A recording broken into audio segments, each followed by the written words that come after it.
Hello बच्चों, उम्मीद है आप फिटफाट होंगे और अपने एग्जामिनेशन की ज़बरदस्त तैयारी कर रहे होंगे। आपको मदद करने की सीरीज में जो PYQs and most expected questions हैं वहाँ पर हम लोग पहुँच गए चैप्टर नंबर 5 पर, जहाँ मैं पूरी कोशिश कर रहा हूँ कि आपकी बहुत ही जेन्युइन मदद हो सके। अगर ये जैसा आप देख पा रहे हैं, मैग्नेटिज्म एंड मैटर पे हम लोग पहुँच गए हैं और आज हम लोग PYQs plus most expected questions करेंगे। अगर ये वीडियो पसंद आए तो लाइक करने में कुछ नहीं जाता, अरविंद सर को मोटिवेशन आता। और अगर ये वीडियो हेल्पफुल लगे, आपको वाकई फ़ायदा पहुंचाए, तो अपने किसी एक दोस्त को ज़रूर शेयर कीजिएगा, जिससे उसको मिलेगा एक अच्छा कंटेंट पढ़ने के लिए, मुझे पॉजिटिव मोटिवेशन कि मुझे और अच्छे वीडियो आपके लिए बनाने हैं। आपकी तरफ से अरविंद सर को होगी एक गुरु दक्षिणा, जिसमें कोई भी खर्चा आपका नहीं लग रहा होगा। मेरे ख्याल से आप समझ पा रहे होंगे कि एक पॉजिटिव चीज़ को फैलाना बेहतर रहेगा। चलिए बात को आगे लेके चलते हैं। यहाँ पर जो भी मैं वर्किंग करूँगा, कई बच्चे चाहते हैं कि उसका जो PDF है वो भी उनको मिल जाए, तो उसका भी बंदोबस्त है। आप अरविंद एकेडमी का टेलीग्राम चैनल ज्वाइन कर सकते हैं, उसका लिंक डिस्क्रिप्शन में मिल जाएगा। वहाँ से आप PDF में अपलोड कर दूंगा, वहाँ से ले सकते हैं। कई बच्चे मुझसे पढ़ना चाहते हैं तो उनके लिए अरविंद एकेडमी ऐप है, और यहाँ पर एक श्योर शॉर्ट क्वेश्चन की सीरीज़ है। अभी आप जाके देख सकते हैं, ले सकते हैं। इन क्वेश्चंस के साथ अगर श्योर शॉर्ट क्वेश्चन की सीरीज भी लगाई जाती है तो आपके लगभग तय हो जाता है कि बहुत अच्छे नंबर आने के चांसेस बहुत ज़्यादा हैं और आप उससे काफ़ी बेहतर परफॉर्मेंस कर सकते हैं। अरविंद एकेडमी ऐप को डाउनलोड कर लीजिए, लिंक डिस्क्रिप्शन में मिलेगा। क्लिक करके स्टोर सेक्शन में चेक कर लीजिए, कई कोर्सेज हैं जो आपकी मदद करने को तैयार हैं। चलिए बात को आगे बढ़ाते हुए पहले क्वेश्चन पे आते हैं। पहला क्वेश्चन आपके सामने ये है, लिखा है a bar magnet has magnetic dipole moment m, its initial position is parallel to the direction of the magnetic field. यानी मैग्नेटिक फील्ड का जिस तरफ डायरेक्शन है उसी तरफ जो उसका मैग्नेटिक मोमेंट है, अगर मैं निकाल लूँ ऐसे, तो वो मैग्नेटिक मोमेंट भी शॉर्ट नोट ये इस डायरेक्शन में है। यानी दोनों के बीच में जो एंगल बन रहा है वो 0 डिग्री है, जैसा आप समझ पाए होंगे। In this position, the magnitudes of torque and force acting on its respectively are। तो देखिए ये बार मैग्नेट जो है, यहाँ पर जो टॉर्क और जो टॉर्क और जो फोर्स लगेगा उसकी वैल्यू 0 होगी। क्यों? टॉर्क कैसे 0 होगा? आप जानते हैं टाउ की वैल्यू, अगर मैं मैग्नीट्यूड की बात करूं इसके, तो इसको लिख सकते हो m क्रॉस b, जिसे आप लिखते हो mb साइन थीटा। और क्योंकि यहाँ थीटा की वैल्यू 0 है इसलिए यहाँ पे वैल्यू हो जाएगी 0। ठीक, और यहाँ पर क्योंकि यूनिफॉर्म मैग्नेटिक फील्ड है, इस वजह से दोनों पोल्स पर इक्वल एंड अपोजिट फोर्सेस लगेंगे। भाई अगर मैग्नेटिक फील्ड इस तरफ है तो नॉर्थ में इस डायरेक्शन में फोर्स लगेगा और उतना ही फोर्स साउथ में इस डायरेक्शन में लगेगा, तो net force again will be 0। Net force कितना होगा? 0। और टॉर्क भी आपने देखा उसका मैग्नीट्यूड हो जाएगा 0। इस वजह से इसका जो ऑप्शन है वो ऑप्शन बनेगा C। तो आप इसको नोट कर सकते हैं। मैं हट जाता हूं और देखिए बड़ी ही सिंपल, अगर ये यूनिफॉर्म मैग्नेटिक फील्ड नहीं होता तब इसमें नेट फोर्स निकल आता। खैर, तो अभी ये आप नोट कर लीजिए। अगला क्वेश्चन देखते हैं। मेरे ख्याल से नोट कर लिया होगा, बड़ा ही सिंपल क्वेश्चन था, थोड़ा सा दिमाग लड़ाने वाला। अगला क्वेश्चन देखते हैं बेटा। नेक्स्ट क्वेश्चन ये देखिए, यहाँ पे लिखा है which of the following statements is correct. कौन सा स्टेटमेंट करेक्ट है? ध्यान से पढ़ेंगे। Magnetic field lines do not form close loop, ये गलत लिखा हुआ है। Magnetic field lines close loop पर फॉर्मेशन करती हैं। क्लोज लूप का मतलब, अगर मैग्नेटिक फील्ड लाइन नॉर्थ से निकलती हैं बेटा तो साउथ पर रुकती नहीं है, अंदर साउथ से नॉर्थ जाती हैं, तो दे फॉर्म क्लोज लूप। ये करेक्ट, ये जो लिखा हुआ है ये गलत लिखा हुआ है। Magnetic field lines start from north pole and end at south pole of a magnet. ये देखिए ये भी बात सही नहीं लिखी है, गलत है। टर्मिनेट नहीं होती हैं, पूरा क्लोज लूप फॉर्म करती हैं। The tangent at any point on a magnetic field line represent the direction of the magnetic field line at that point. ये पॉइंट सही है, तो इसका आंसर हो जाएगा C, क्योंकि सिंगल करेक्ट आंसर आते हैं आपके यहाँ।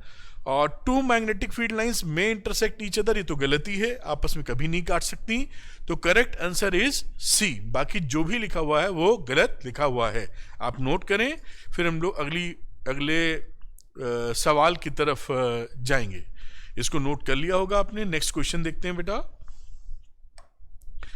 ये रहा नगड़ा, छोटा चैप्टर है, थ्योरेटिकल चैप्टर है, बहुत न्यूमेरिकल नहीं है, गिने चुने, और आप बड़ी अच्छी तरीके से इसको कर सकते हैं। तो write the 4 important properties of the magnetic field lines due to a bar magnet. तो बार मैग्नेट की वजह से मैग्नेटिक फील्ड लाइन की प्रॉपर्टी लिखनी है, कई सारी लिख सकते हैं। जैसे पहली आप लिख दीजिए अट्रैक्टिव प्रॉपर्टी, अट्रैक्टिव प्रॉपर्टी।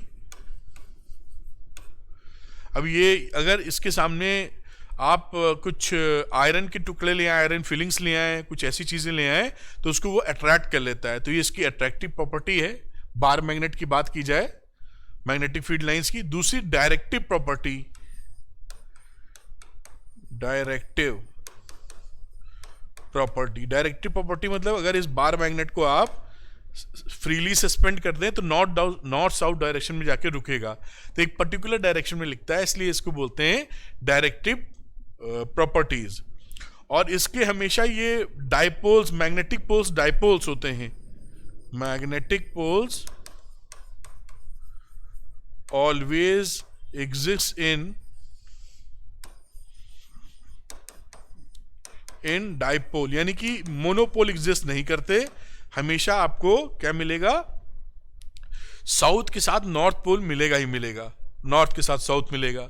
चौथी प्रॉपर्टी की बात करें कि जो लाइक पोल्स होते हैं वो रिपेल करते हैं, लाइक पोल रिपेल्स, एंड जो अनलाइक पोल्स हैं वो अट्रैक्ट करते हैं, पोल्स अट्रैक्ट ईच अदर। तो ये आप इस तरीके से मैग्नेटिक जो बार मैग्नेट है उसकी प्रॉपर्टी को आप शो कर सकते हैं इस तरीके से।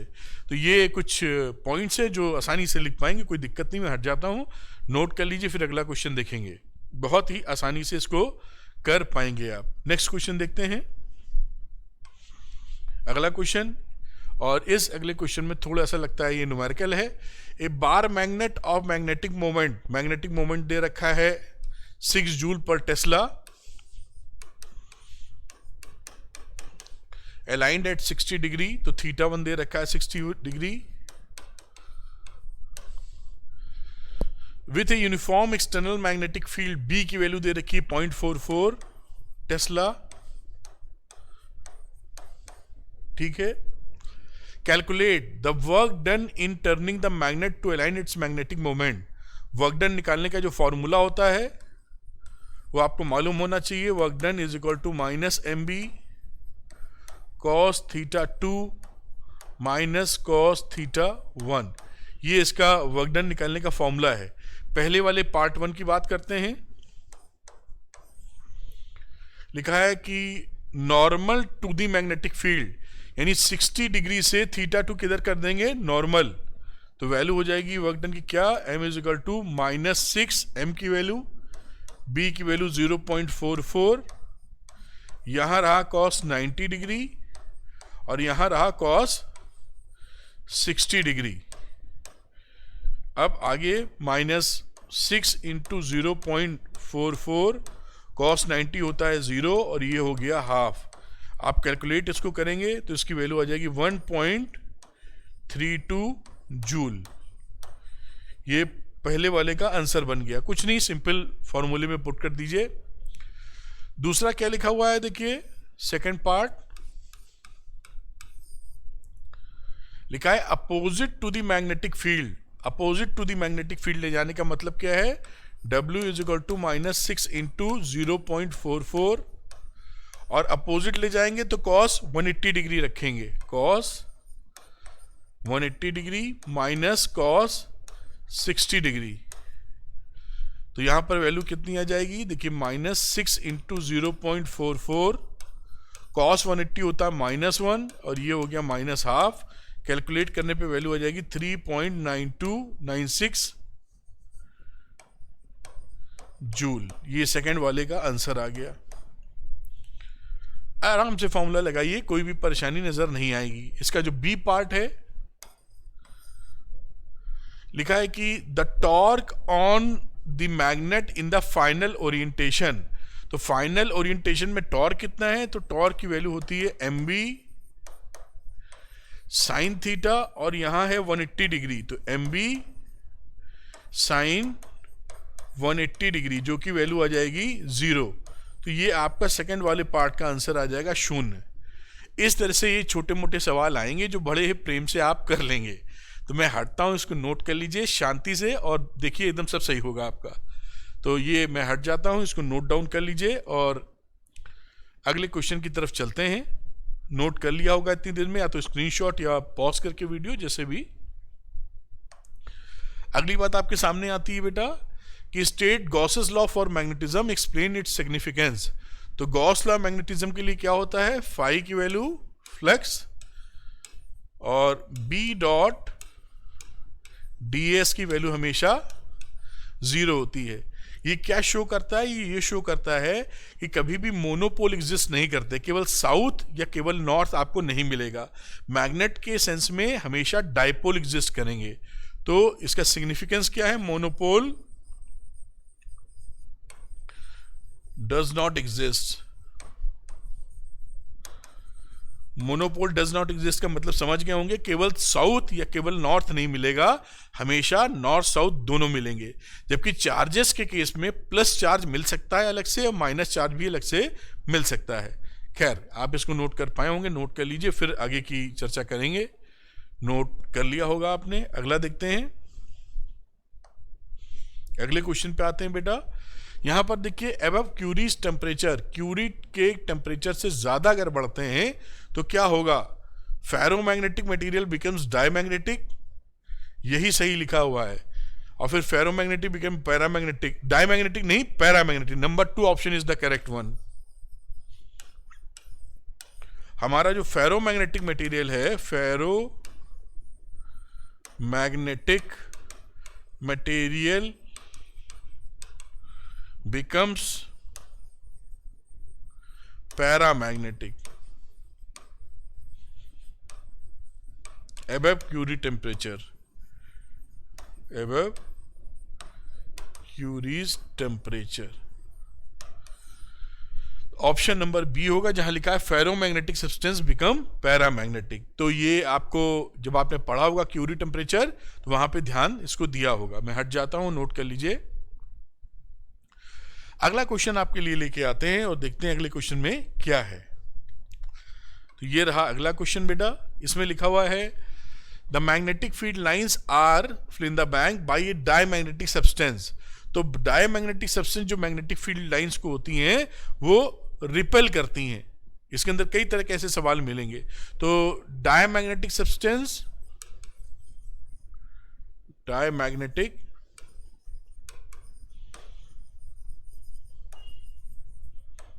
substance repelled by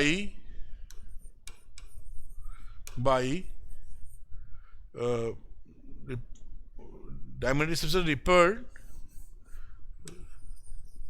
repels magnetic field lines,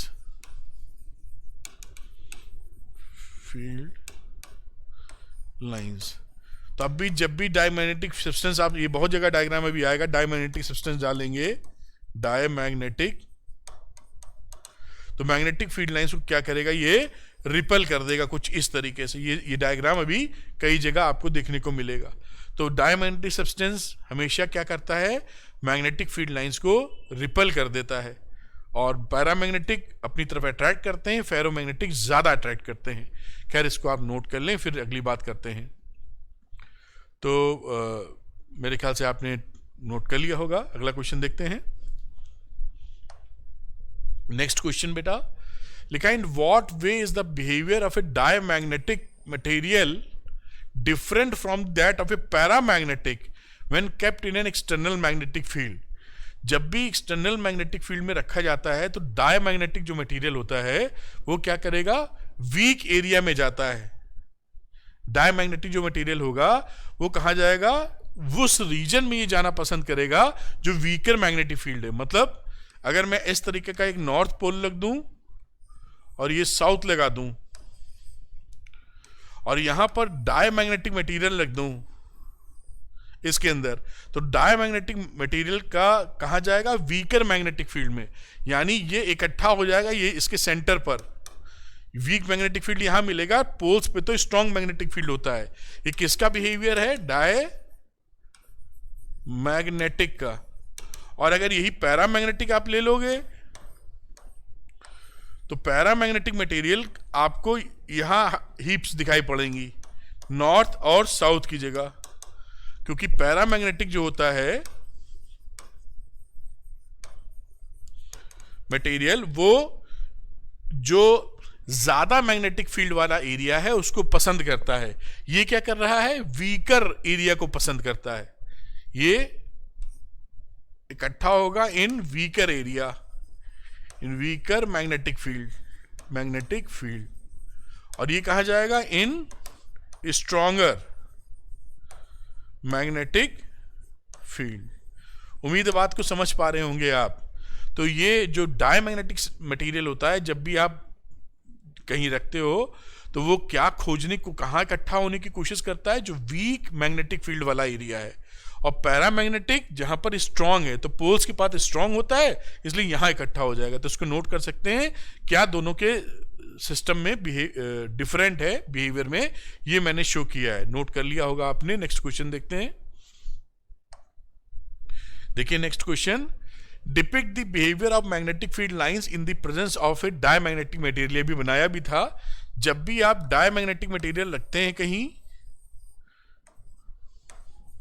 तो आप क्या देखेंगे, जो मैग्नेटिक फील्ड लाइंस हैं वो इसको रिपल करते हुए जाती हैं आगे, इसमें से जाना पसंद नहीं करती। इस तरह से ये बिहेवियर होता है in case of diamagnetic material है। ये क्या है, diamagnetic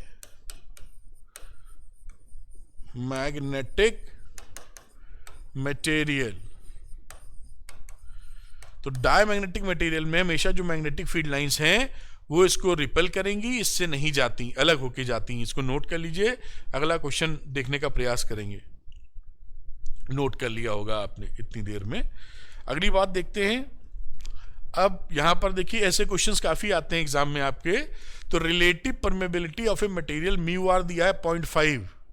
identify the nature of the substance magnetic material and है write its relation to magnetic सब्सिबिलिटी।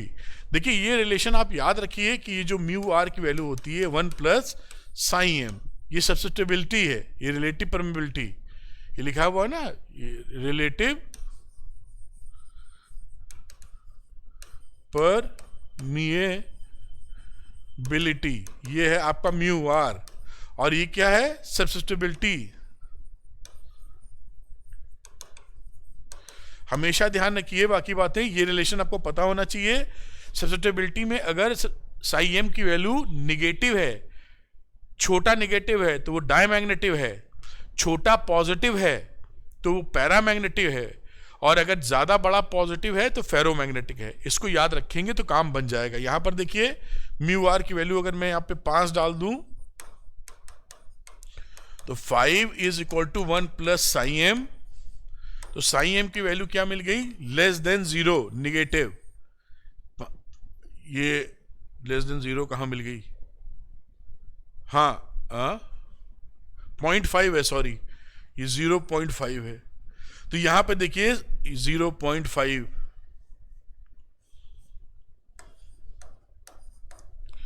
अगर ये 0.5 है तो यहां साई एम कितना आ जाएगा, साई एम आ जाएगा यहां पर देखिए -0.5, एक में से घटा के लिखेंगे तो ये निगेटिव वैल्यू आ रही है। निगेटिव आने का मतलब क्या है, ये डायमैग्नेटिक सब्सटेंस है। Substance is diamagnetic.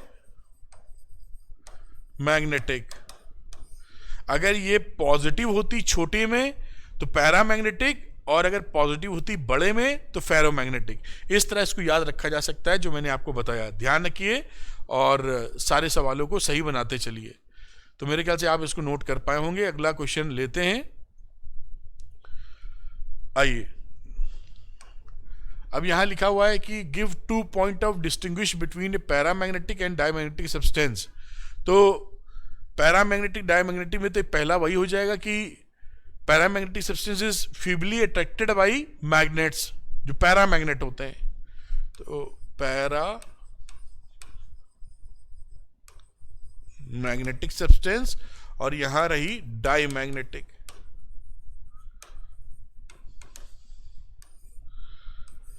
पहला लिख सकते हैं कि बहुत हल्का सा अट्रैक्शन मिलेगा, feebly attracted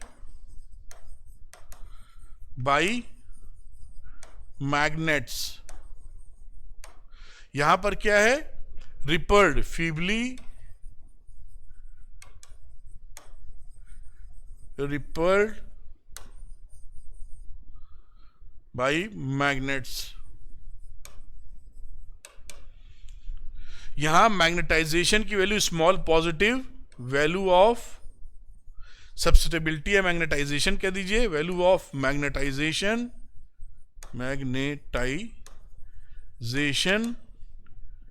has a small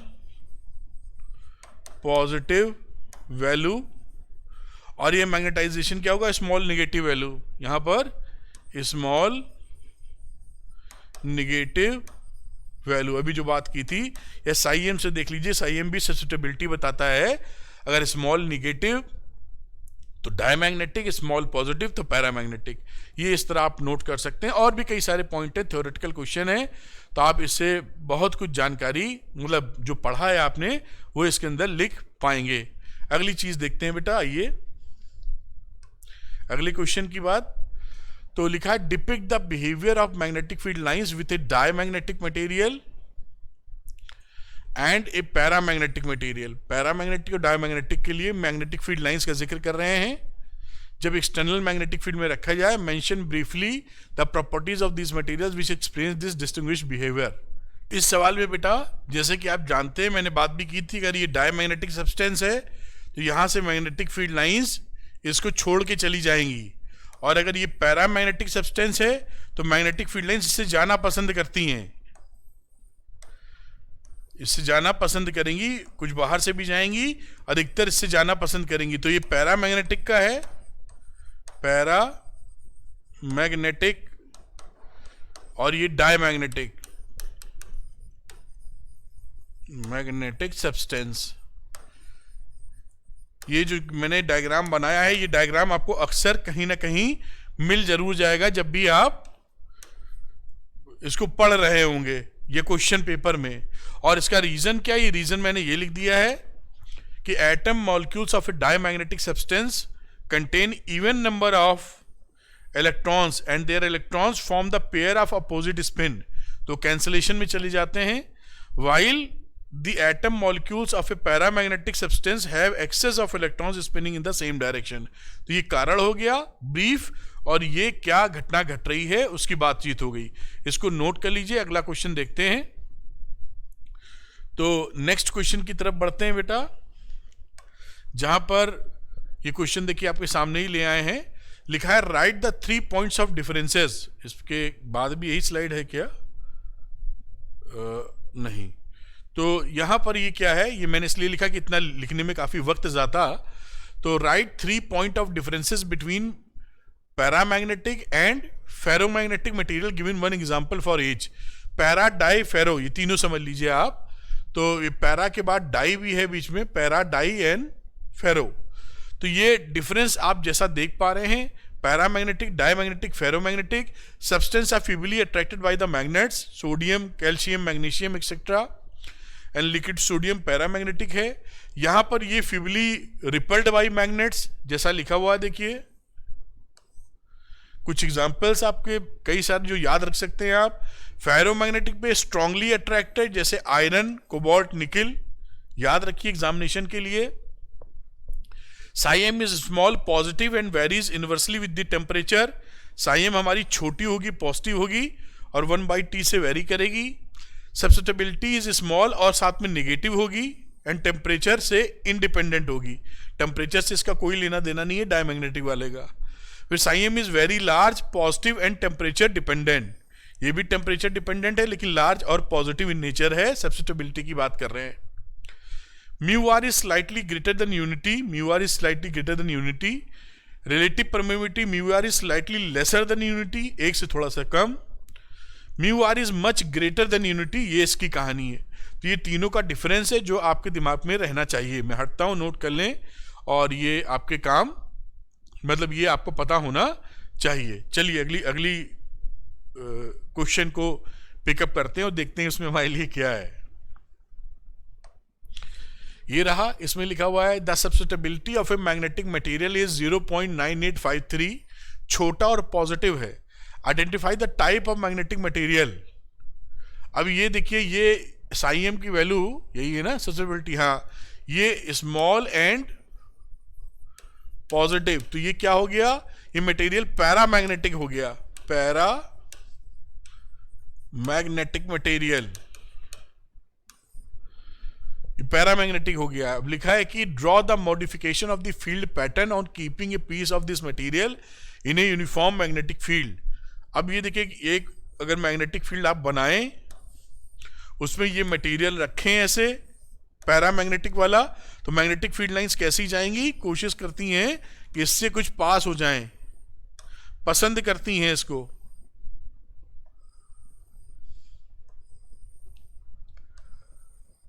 इस तरह का स्ट्रक्चर मिल जाएगा। ये क्या है, आप यहां पे नॉर्थ रखा, यहां साउथ रखा, ये साउथ हो गया, ये नॉर्थ हो गया। इस तरह से आपको ये पैरा मैग्नेटिक सब्सटेंस का कहानी बनेगा। इसको नोट कर सकते हैं। और कैसे पहचानना, मैंने आपको बताया था कि साईएम की वैल्यू अगर स्मॉल एंड पॉजिटिव हो तो पैरामैग्नेटिक, पॉजिटिव हो और बड़ी हो तो पैरामैग्नेटिक, और अगर छोटी हो, निगेटिव हो, तो वो डायमैग्नेटिक है। इसको आप नोट कर लीजिए। अगला फिर देखेंगे कि क्या ये पूछ रहे हैं और क्या हम लोग इसमें कर सकते हैं। आइए अगला क्वेश्चन देखते हैं बेटा।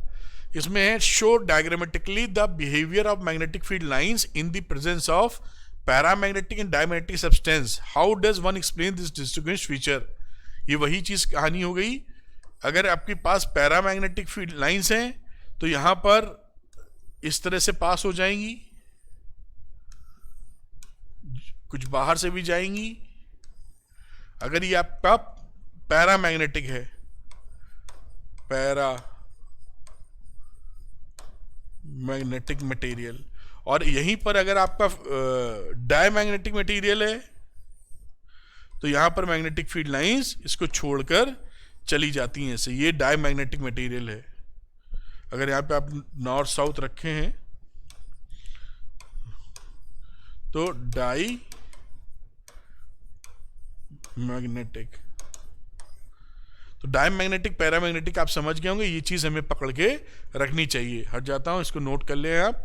ये जो डायग्राम है, ये डायग्राम बहुत ही इंपॉर्टेंट है, एग्जाम में आएगा जरूर। तो अगली चीज देखते हैं, हिस्टेरिसिस लूप। इस तरह से एक लूप मिलता है, आपने देखा होगा, पढ़ा होगा, पत्ती के कुछ आकार का, ऐसे समझ लीजिए। अब ये लूप सिग्निफाई क्या करता है, तो ये जो एरिया होता है इसका लूप का, तो area of hysteresis loop, area of hysteresis loop signifies energy dissipated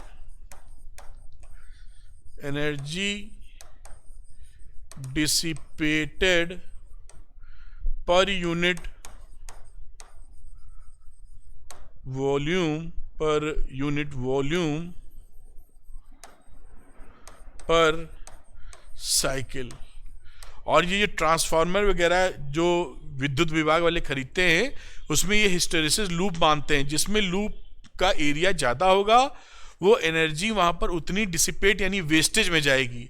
तो हमारा ये जो हिस्टेरिसिस लूप जहाँ बनता है, जिसमें हम एक बार इसको मैग्नेटाइज करते हैं और डीमैग्नेटाइज, तो मैग्नेटाइजेशन और डीमैग्नेटाइजेशन की वजह से ये लूप बनता है।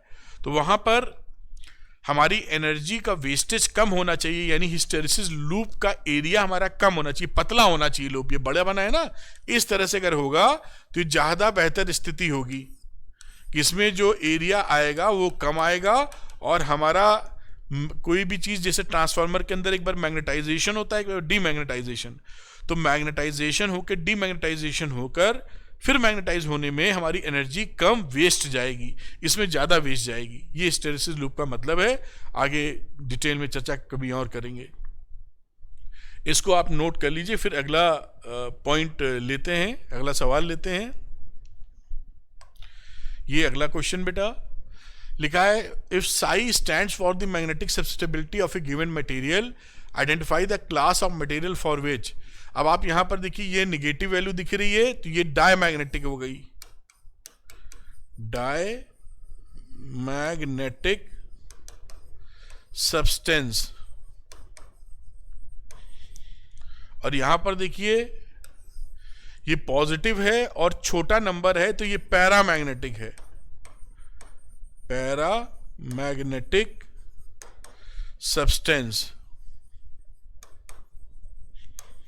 और अगर यही पॉजिटिव वैल्यू बहुत बड़ा नंबर होता तो ये फेरोमैग्नेटिक होता।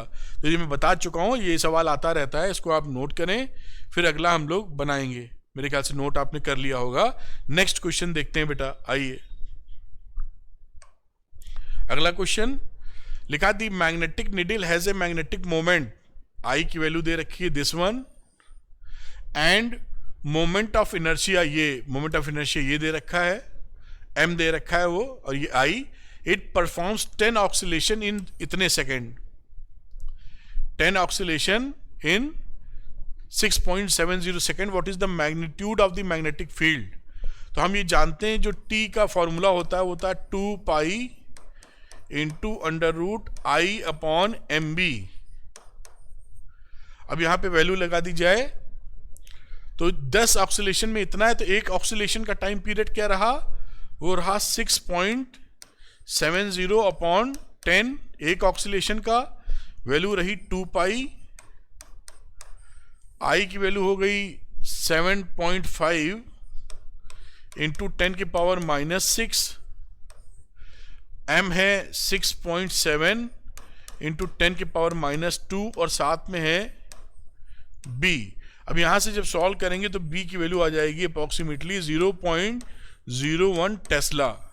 यही आपका आंसर हो जाएगा।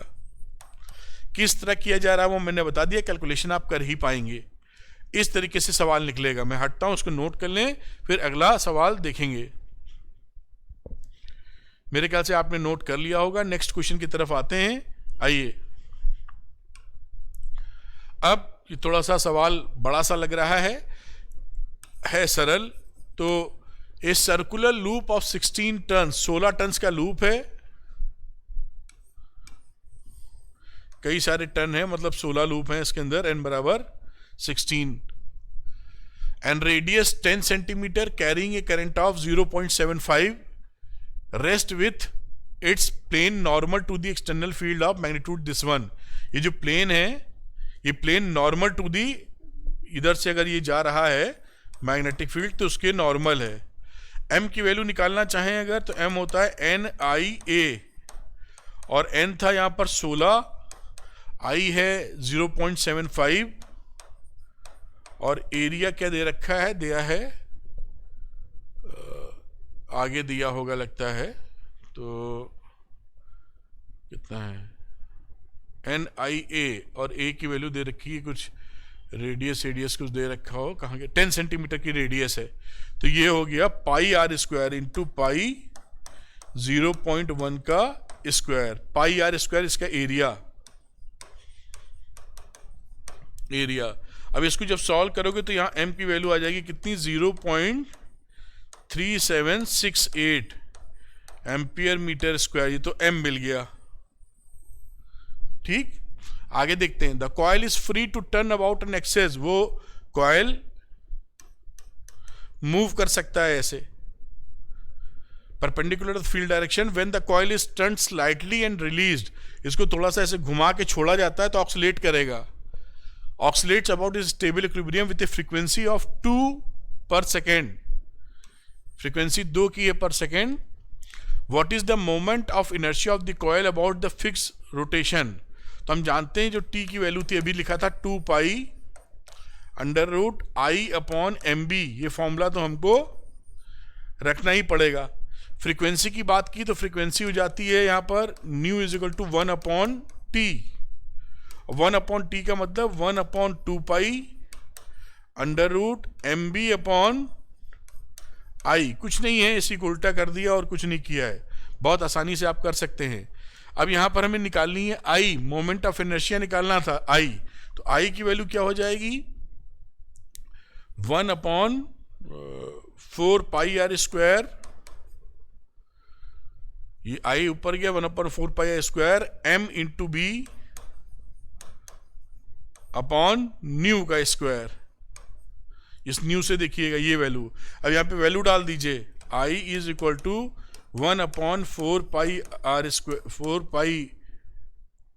4π थोड़ा नीचे लिखता हूं, 4π² MB, M कितना है 0.3768 और मैग्नेटिक फील्ड है 5 × 10⁻⁻² और साथ में ये 2 का स्क्वायर। अब इसको जब सॉल्व करोगे पूरी वैल्यू तो आ जाएगा 11.9 × 10⁻⁵ kg मीटर स्क्वायर, ये आंसर। इस तरह से ये क्वेश्चन हो जाएगा, तो उसको आप नोट कर सकते हैं। मैं हटता हूं शांति से, पॉज करके समझ भी सकते हैं शांति से। तो ये मैं हटा और इसको आप नोट कर लीजिए। अगले क्वेश्चन की तरफ चलते हैं बेटा, जिससे कि आपको और क्लैरिटी थोड़ी मिल सके। तो ये रहा अगला क्वेश्चन बेटा, और इसमें देखिए क्या पूछा है। 2 identical bar magnets P and Q, ये एक P है देखिए, और ये बाजू वाला Q है, 2 बार मैग्नेट्स हैं, are placed in 2 identical uniform magnetic field as shown in the figure. दोनों आइडेंटिकल मैग्नेटिक फील्ड उसमें रखा गया है। Justify that both the magnets are in equilibrium, और दोनों इक्विलिब्रियम में इस समय। Which one of these in stable equilibrium, कौन सा इन दोनों पे स्टेबल इक्विलिब्रियम में है। तो आप इसको सीधे तौर पे भी समझ सकते हैं और पोटेंशियल एनर्जी के फॉर्म में भी सोच सकते हैं। इसका पोटेंशियल एनर्जी हो गया +mb और इसका हो गया -mb। ये क्या है, पोटेंशियल एनर्जी। पोटेंशियल एनर्जी, जिसकी पोटेंशियल एनर्जी कम वो ज्यादा स्टेबल, ये ज्यादा स्टेबल। वैसे भी अगर इसको आप थोड़ा सा घुमाएंगे, देखिए अगर थोड़ा सा ऐसे घुमा दीजिए नॉर्थ यहां, तो ये मैग्नेटिक फोर्स इधर लग जाएगा, इस पे इधर ये घूम जाएगा, तो ये अनस्टेबल इक्विलिब्रियम है, अनस्टेबल इक्विलिब्रियम। और ये स्टेबल, अगर ये नॉर्थ साउथ आप घुमा भी दें, नॉर्थ इधर ये थोड़ा सा ट्विस्ट कर दिया, तो भी फोर्स नॉर्थ का इधर ही लगेगा, साउथ का नहीं, ये वापस ऐसे ले आएगा। This is stable equilibrium, stable equilibrium. तो आप इस तरह भी लिख सकते हैं। और on the basis of potential energy, कहीं पर भी अगर स्टेबल इक्विलिब्रियम चाहिए तो पोटेंशियल एनर्जी आपकी मिनिमम होनी चाहिए, कम से कम। तो पोटेंशियल एनर्जी इसकी -mb और इसकी +mb, तो ये स्टेबल इक्विलिब्रियम है, ये अनस्टेबल इक्विलिब्रियम है। नोट कर लीजिए इसको, फिर आगे की चर्चा हम लोग आगे करेंगे। तो मेरे ख्याल से ये आप नोट कर पाए होंगे। नेक्स्ट क्वेश्चन देखते हैं, आइए।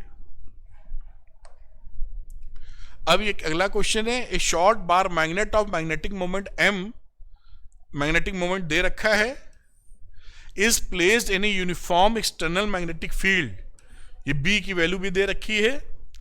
If the bar is free to rotate in the plane of the field, which orientation would correspond to its stable. तो स्टेबल कंडीशन में आप जानते हैं कि थीटा हमारा 0 होना चाहिए। तो for theta is equal to 0 degree between m and b, between m and b, तो डायपोल क्या हो जाएगा, dipole is in stable equilibrium, equilibrium. और नंबर 2 अनस्टेबल के लिए, for theta is equal to 180 degree, तो हमारा ये क्या मिल जाएगा, अनस्टेबल इक्विलिब्रियम। बाकी चीजें same, unstable equilibrium.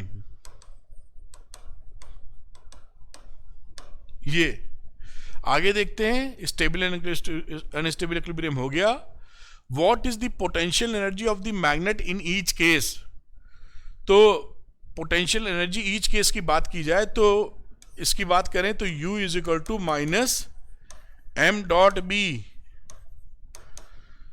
Theta put करेंगे 0 तो आ जाएगा mb -mb cos 0 यानी -mb, और m कितना है 0.3 बी है 0.5, तो वैल्यू हो गई -0.15 जूल। ये आलेगा आंसर। जब हमारा किस कहानी थी, स्टेबल इक्विलिब्रियम वाला, स्टेबल इक्विलिब्रियम। अब बात करते हैं अनस्टेबल की, कर लीजिए यहीं पर, तो उसमें भी कुछ नहीं, थीटा 180 रख देंगे, तो u की वैल्यू हो गई -m.b -mb cos 180 degree unstable equilibrium में। और ये हो जाएगी टोटल, सब कुछ डाटा तो वही आएगा, प्लस में आ जाएगा 0.15 जूल। ये इसकी एनर्जी आ जाएगी।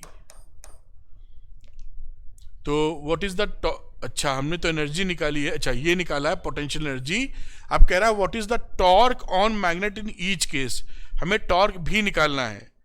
तो टॉर्क होता है mb sin थीटा, तो पहले वाले दोनों ही केस में टॉर्क 0 आ जाएगा।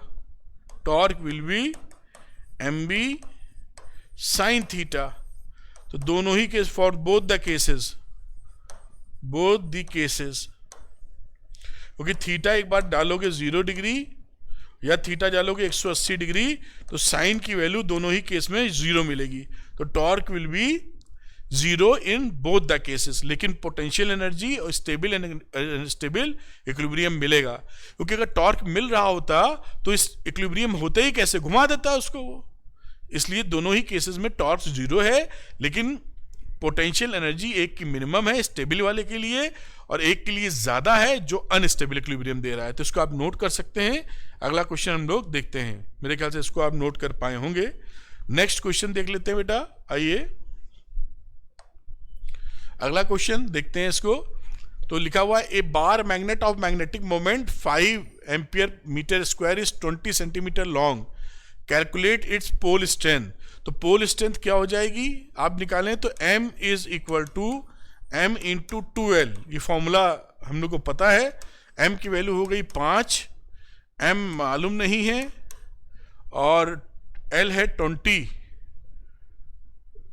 2l का मतलब लेंथ होती थी तो 20 सेंटीमीटर का 10 की पावर -2 मीटर में कर दिया। तो m की वैल्यू कितनी आ गई, ये हो जाएगी 500/20 यानी 25 AM। ये आपका आंसर आ गया। इस तरह से आप कर सकते हैं। ये जो 12 लिखा है ध्यान रखिएगा, ये मैग्नेट के बीच का, पोल के बीच का गैप होता था 12, और 20 दिया है तो L की जगह 20 नहीं रखेंगे, 2L की जगह 20 रखेंगे। खैर इसको आप नोट कर पाए होंगे। चलिए एक कदम और आगे बढ़ते हैं अगले क्वेश्चन की तरफ। तो अगला क्वेश्चन भी देख लेते हैं। बड़े ही आसानी से, चैप्टर बहुत आसान है। अगर आप इसकी थ्योरी ज़्यादा है इसके अंदर, अगर थ्योरी पोर्शन अच्छे से तैयार कर लेंगे तो मुझे नहीं लगता इसमें कोई भी किसी भी प्रकार की गलती होने के चांस हैं। तो what is the magnitude of the equatorial and axial field, equatorial and axial field due to a bar magnet of length 5 millimetre at a distance of 50 centimetre from its mid point. The magnetic moment of the bar magnet is 0.40 ampere metre square. तो मैं B equatorial अगर लिखूं तो mu naught m upon 4 pi r cube, value रख दीजिए 10 की power -7, m है 0.4, और यहां जो वैल्यू आ जाएगी 0.125, 3.2 इंटू 10 की पावर -3 गॉस। अब बी इक्वेटोरियल की जगह बी एक्सियल, इससे वैल्यू डबल होती है तो mu not upon 4 pi 2m upon r cube. अब इससे डबल वैल्यू आ जाए, पूरा निकालने की जरूरत नहीं, 2 दिख रहा है तो डबल वैल्यू आ जाएगी 6.4 इंटू 10 की पावर -3 g। ये आंसर आ गया आपके। बहुत ही प्रेम से कर पाएंगे, मैं हटता हूं, नोट कर लीजिए। बहुत ही आसान तरीके से ये काम होता चला जाएगा। तो मेरे ख्याल से आप इसको नोट कर पाए होंगे। अगला एक स्टेप और लेते हैं बेटा, आइए अगले क्वेश्चन की तरफ। लिखा है short bar magnet place with its axis making an angle theta with a uniform external field B experiences a torque, what is the magnetic moment of the magnet. तो हम जानते हैं कि टाउ की वैल्यू होती है mb साइन थीटा निकालना m है मैग्नेटिक मोमेंट, तो m upon b sine theta, बस आंसर। तो एक क्षण के अंदर आंसर, बस फॉर्मूला बेस था, नोट कर लीजिए। अगला देखेंगे तो मेरे ख्याल से आप नोट कर पाए होंगे। अगला क्वेश्चन देखते हैं, जो छोटे छोटे क्वेश्चन घूम फिर के बन सकते हैं कहीं से भी। अगला क्वेश्चन देखते हैं बेटा। लिखा है closely owned solenoid of 800 turns and area of cross section this one carries A current of 3 ampere. Explain the sense in which the solenoid acts like a bar magnet. What is it's associated magnetic moment. तो magnetic moment होता है NIA। 800 into 3 into 2.5 into 10 की power -4, तो ये value कितनी आ जाएगी 0.6 ampere metre square. इस तरीके से कहानी सेट हो गई इसकी। तो ये देखिए, ये बड़े आराम से इस तरह से कर सकते हैं। तो बच्चों यहां पर देखिए, ये बोल रहा है explain the sense in which the solenoid acts like a bar magnet. तो आप देखिए, ये जो सोलेनॉइड होता है, इस सोलेनॉइड में मान लीजिए करंट जारी आ रही है, हर जो लूप मिलेगा वो लूप आपका एक नॉर्थ होता है, एक पीछे वाला साउथ होता है। तो ये छोटे छोटे मैग्नेट्स हो जाते हैं north south. This loop acts as a small bar magnet. और ऐसे ऐसे यहाँ पर कई बार मैग्नेट एक ही डायरेक्शन में ऐड हो जाते हैं हर लूप के हिसाब से। तो ये मिलकर, ये छोटे छोटे मैग्नेट्स मिलकर एक बड़ा बार मैग्नेट जैसी स्थिति पैदा कर देते हैं। तो every loop is showing a magnetic property और a small bar magnet। और इस तरह की अगर यहाँ पे कितने 800 टन्स हैं, तो 800 छोटे छोटे चुंबक मैग्नेट मिलके एक बड़ा बार मैग्नेट दे देंगे। ये कहानी यहाँ बनती है कि एक सोलेनॉइड को कैसे हम कंसीडर कर सकते हैं बार मैग्नेट की तरह। और हम ये जानते भी हैं कि जो सोलेनॉइड होता है उसकी जो मैग्नेटिक फील्ड लाइंस हैं और जो बार मैग्नेटिक की जो मैग्नेटिक फील्ड लाइंस हैं उसमें एक गजब का रिजेम्बलेंस दिखता है, बहुत एक जैसी मैग्नेटिक फील्ड लाइंस दिखती हैं। इसलिए हम कहते हैं कि दोनों का बिहेवियर एक जैसा है। आप नोट करें इसको, अगला सवाल देखेंगे। तो मेरे ख्याल से नोट कर पाए होंगे। अगले सवाल की तरफ चलते हैं बेटा। Next question. तो a solenoid has a core of material with relative permeability 500, यानी म्यू आर की वैल्यू कितनी है 500, and its winding carry a current of 1 ampere.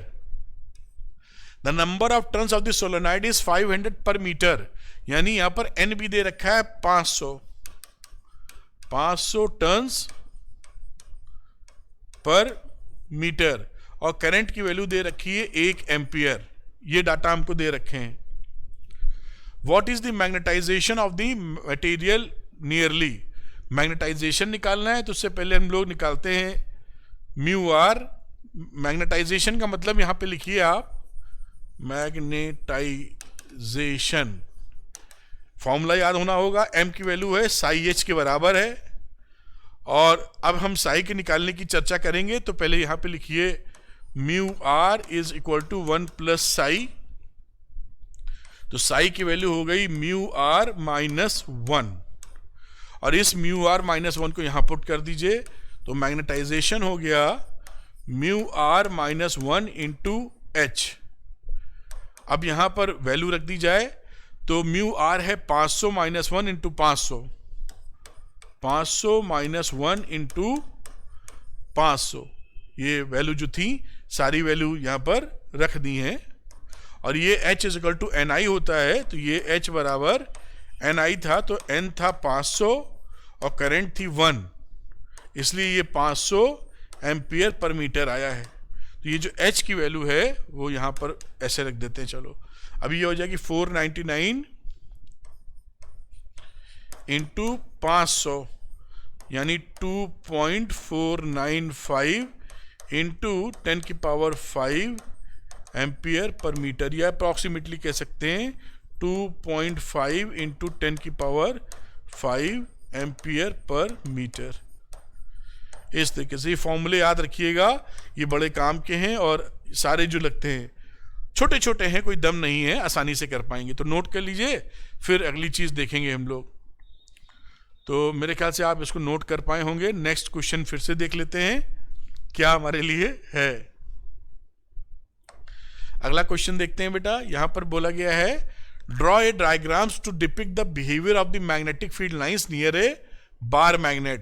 तो अब आपको ये बेसिकली ना पहचानने हैं कि ये पैरामैग्नेटिक है, डायमैग्नेटिक है, ये क्या है। तो ये जो कॉपर है, कॉपर हमारा डायमैग्नेटिक है,